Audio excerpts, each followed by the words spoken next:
Hi friends, అందరికీ నమస్తే. Welcome to success series. ఈరోజు మనం తెలంగాణ విద్యా ఉద్యోగ సంబంధిత వార్తలను తెలుసుకుందాం. టాపిక్లోకి వెళ్ళబోయే ముందు తెలంగాణ గవర్నమెంట్ జాబ్ నోటిఫికేషన్కి సంబంధించిన ఎటువంటి లేటెస్ట్ అప్డేట్స్ అయినా ముందుగా మీరు తెలుసుకోవాలి అనుకుంటే ఈ ఛానల్ని తప్పకుండా సబ్స్క్రైబ్ చేయండి. అలాగే వీడియోని లైక్ చేసి వీడియో ఇన్ఫర్మేటివ్గా అనిపిస్తే మీ ఫ్రెండ్స్కి షేర్ చేయండి. టాపిక్లోకి వెళ్ళినట్లయితే ముగిసిన టెట్ 2 పేపర్ 1 పరీక్షలు. ఇక వివరాల్లోకి వెళ్ళినట్లయితే రాష్ట్రంలో ఉపాధ్యాయ అర్హత కోసం నిర్వహించే టీచర్ ఎలిజిబిలిటీ టెస్ట్ టెట్ 2024-2కి సంబంధించిన పేపర్ 1 పరీక్షలు శనివారంతో ముగిశాయి. రేపటితో పేపర్ 2 పరీక్షలు కూడా ముగియనున్నాయి. దీంతో ఈ నెల 2 నుంచి ఆన్లైన్ విధానంలో ప్రారంభమైన టెట్ 2 పరీక్షలు మొత్తం ముగియనున్నాయి. 23 జిల్లాలకు సంబంధించి టెట్ పేపర్ 1 పరీక్షలు శుక్రవారంతో ముగిశాయి. శనివారం మిగిలిన 10 జిల్లాల అభ్యర్థులకు పేపర్ 1 పరీక్షలు నిర్వహించారు. ఇక మిగిలిన పేపర్ 2 పరీక్షలు నేడు ఆదివారం, రేపు సోమవారంతో ముగియనున్నాయి. పరీక్షల కోసం రాష్ట్ర వ్యాప్తంగా 17 జిల్లాలలో 92 పరీక్షా కేంద్రాలు ఏర్పాటు చేశారు. పరీక్షలను ఈ నెల 20 వరకు ఆన్లైన్ విధానంలో నిర్వహించనున్నారు. మొత్తం 10 రోజుల పాటు 20 సెషన్లలో పరీక్షలను పూర్తి చేయనున్నారు. Next news. ఎస్సీ వర్గీకరణ తెలియదాకా కొత్త డిఎస్సి లేనట్టే ముగిసిన టెట్ పరీక్షలు. ఇక వివరాల్లోకి వెళ్ళినట్లయితే కొత్త డిఎస్సి కోసం ఎదురుచూస్తున్న వారిపై కాంగ్రెస్ ప్రభుత్వం వ్యూహాత్మక మోసానికి ఒడిగట్టింది. నోటిఫికేషన్ నుంచి తప్పించుకునేందుకు ఎస్సీ వర్గీకరణ చిక్కును ముందుకు తెచ్చింది. 6,000 టీచర్ పోస్టులు భర్తీ చేస్తామని గతంలో ప్రభుత్వం ప్రకటించింది.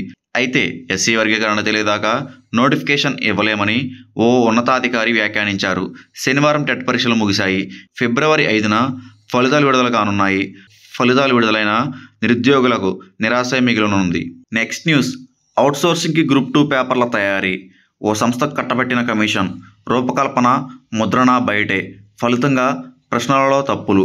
ప్రాథమికలో 3 ప్రశ్నలు డిలీట్. కీపై అభ్యంతరాల తర్వాత మరికొన్నిటిపై ఎఫెక్ట్ పడే అవకాశం. ఇక వివరాల్లోకి వెళ్ళినట్లయితే రాష్ట్రంలో అత్యంత కీలకమైన పోస్టుల భర్తీకి నిర్వహించిన గ్రూప్ 2 ప్రశ్నాపత్రాల తయారీ బాధ్యతలను టీజీపీఎస్సీ అవుట్సోర్సింగ్కు అప్పగించింది. ఏ సంస్థ కట్టబెట్టింది, ఎవరికి ఇచ్చింది అన్నది మాత్రం కమిషన్ అత్యంత గోప్యంగా ఉంచింది. ప్రశ్నాపత్రాల రూపకల్పనతో పాటు ముద్రణ, ప్యాకింగ్, రవాణా బాధ్యతలను అవుట్సోర్సింగ్కి అప్పగించింది. దీంతో గోప్యత ప్రశ్నార్థకంగా మారింది. ఆ సంస్థ ప్రశ్నాపత్రాలను లీక్ చేసి ఉంటే పరిస్థితి ఏమిటి అని నిరుద్యోగులు ప్రశ్నిస్తున్నారు. 3 ప్రశ్నల తొలగింపు. ప్రశ్నాపత్రాల తయారీ అవుట్సోర్సింగ్కి ఇవ్వడంతో అనేక తప్పులు వెలుగు చూశాయి. శనివారం ప్రాథమిక కీని విడుదల చేయగా 3 పేపర్లలో ఒక్కో ప్రశ్న చొప్పున 3 ప్రశ్నలను కమిషన్ తొలగించింది. పేపర్ 1లో 73వ ప్రశ్న, పేపర్ 2లో 30వ ప్రశ్న, పేపర్ 4లో 123వ ప్రశ్న తొలగించారు. దీంతో మొత్తం 600 మార్కులకి బదులు 597 మార్కులనే పరిగణలోకి తీసుకోవాల్సి ఉంటుంది. ప్రాథమిక కీపై అభ్యంతరాల తర్వాత మరికొన్ని ప్రశ్నలపై ఎఫెక్ట్ పడుతుందని నిపుణులు పేర్కొన్నారు. తీవ్ర విమర్శలు.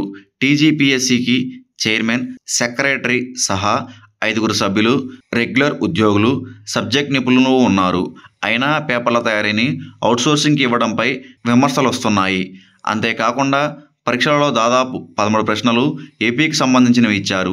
దీనిపై టీజీపీఎస్సీ చైర్మన్ బుర్రా వెంకటేశం స్పందిస్తూ ఆ ప్రశ్నలు లేకుండా ఉండాల్సిందని వ్యాఖ్యానించడం గమనార్హం. Next news. దశల వారీగా ఉద్యోగాల సమస్యలు పరిష్కరిస్తాం. Deputy CM Mallu Bhatti Vikramarka. ఉద్యోగ సంఘాలతో వెంటనే కేబినెట్ సబ్ కమిటీ సమావేశం నిర్వహించాలి. టీఎన్జీఓ కేంద్ర సంఘ అధ్యక్షుడు మారం జగదీశ్వర్, ప్రధాన కార్యదర్శి ముజీబ్ హుసేన్. ఇక వివరాల్లోకి వెళ్ళినట్లయితే ఉద్యోగుల న్యాయమైన కోరికలను ప్రభుత్వం దశల వారీగా ఒక్కొక్కటి పరిష్కరిస్తామని డిప్యూటీ సీఎం మల్లు భట్టి విక్రమార్క పేర్కొన్నారు. పెండింగ్ సమస్యలను వచ్చే ఫిబ్రవరి మాసంలో మొదటి వారంలో కేబినెట్ సబ్ కమిటీ సమావేశం ఏర్పాటు చేసి ఉద్యోగ సంఘాల నాయకులు ప్రస్తావించిన సమస్యలను చర్చించి నెరవేర్చడానికి కృషి చేస్తామని భరోసా ఇచ్చారు. ఈ విషయంలో ఎవరూ కూడా ఆందోళన చెందవలసిన పని లేదని అభయం ఇచ్చారు. ఈ మేరకు శనివారం టీఎన్జీఓ కేంద్ర సంఘ అధ్యక్షుడు మారం జగదీశ్వర్, ప్రధాన కార్యదర్శి ముజీబ్ హుసేన్ సారథ్యంలో కేంద్ర సంఘం నాయకులు కస్తూరి వెంకటేశ్వర్లు, తెలంగాణ 4వ తరగతి ఉద్యోగ సంఘ అధ్యక్షుడు గడ్డం జ్ఞానేశ్వర్, నగర టీఎన్జీఓ అధ్యక్షుడు కె శ్రీకాంత్, కార్యదర్శి పంతుల హరికృష్ణ, పలువురు నేతలు మల్లు భట్టి విక్రమార్కను కలిసి వినతిపత్రం ఇచ్చారు. ఉద్యోగుల పెండింగ్ సమస్యలను యుద్ధ ప్రాతిపదికన పరిష్కార దిశగా చర్యలు ఉపక్రమించాలి. ఉద్యోగ సంఘాలతో కేబినెట్ సబ్ కమిటీ సమావేశం ఏర్పాటు చేయాలి. వారితో చర్చించి అధికారేతర సమస్యలను కూడా ప్రాధాన్యత క్రమంలో పరిష్కరించాలని నాయకులు కోరారు. That's it for this video friends. Thanks for watching this video. Please do subscribe to our channel and like this video.